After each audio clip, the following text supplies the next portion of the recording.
is the most powerful person in the world.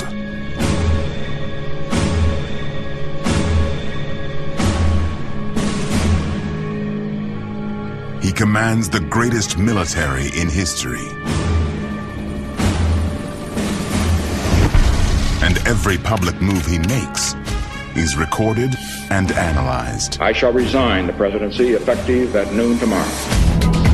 But in an era where almost nothing can be kept private, does the President of the United States have secrets? Information so forbidden, so potentially dangerous, that it must be kept hidden from the public. There's some things that you don't want to put in writing any more than you have to. We keep lots of secrets. We keep an amazing number of secrets. There are absolutely presidential secrets that have never been revealed.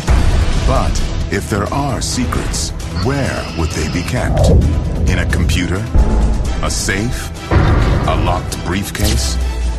And who else, if anyone, could be trusted to share them?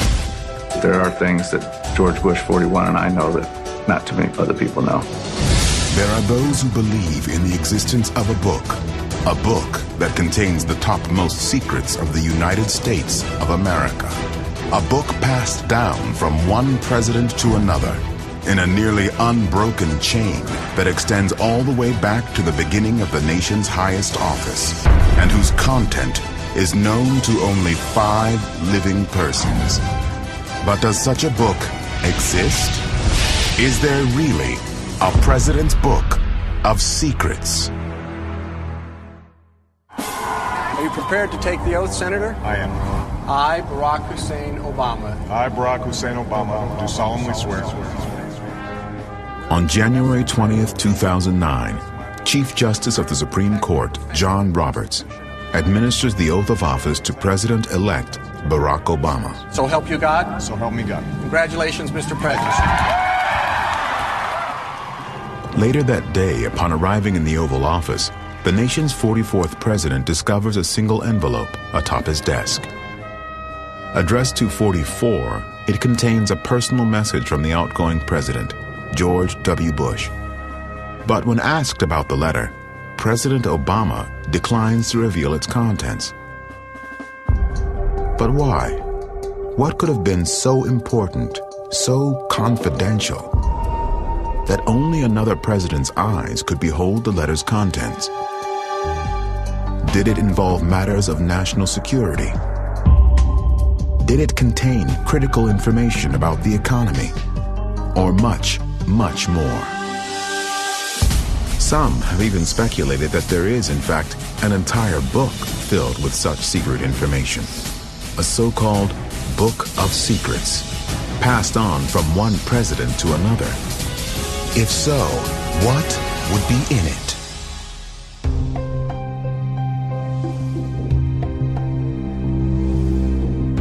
From election to inauguration, President-elect Barack Obama had only 78 days to prepare himself to take office. But how did he get up to speed?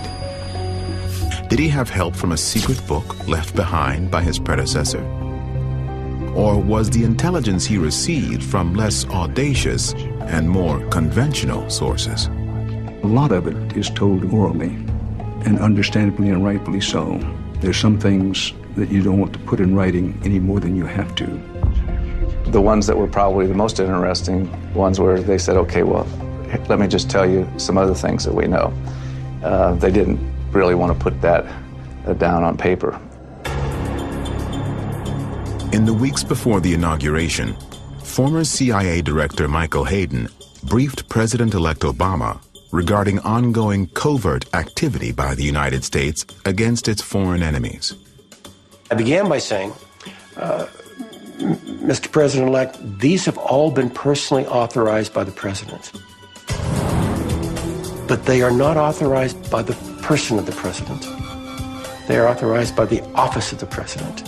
So, Mr. President, unless you tell us to stop something, the afternoon after you've been sworn in, we'll still be doing all of these. That's called the attention-getting step when you do the briefing. And then I walked him through it. Quite frankly, you know things from briefings that you didn't know before.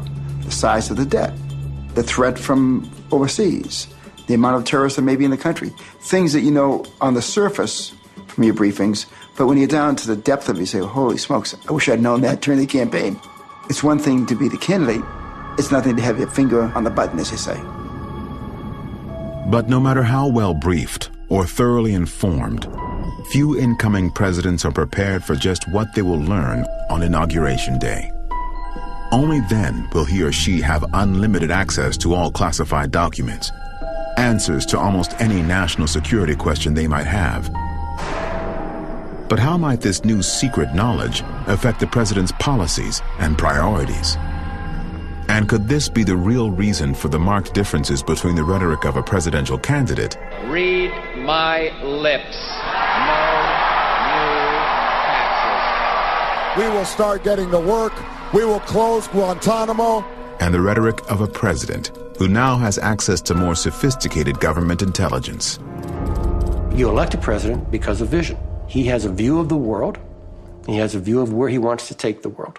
Okay? Sometimes that view is not consistent with the intelligence officer's view of the world as it is.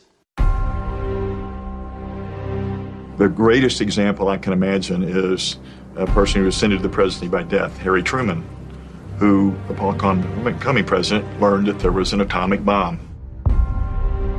Harry Truman, as vice president, did not know that we had built the atomic bomb.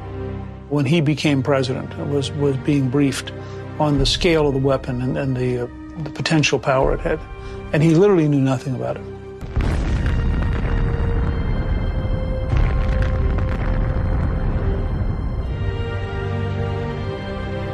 You think it changed his thinking about how we waged the war? You bet.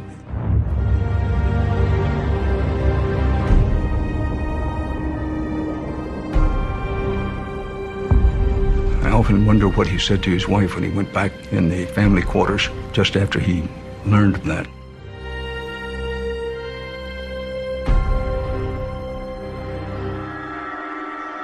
Today, the president has a unique handle on the nuclear arsenal. Everywhere he goes, he is accompanied by a military aide who carries a 45-pound briefcase known as the nuclear football. It's seen in pictures all the time. It's a black, kind of doctor-looking briefcase that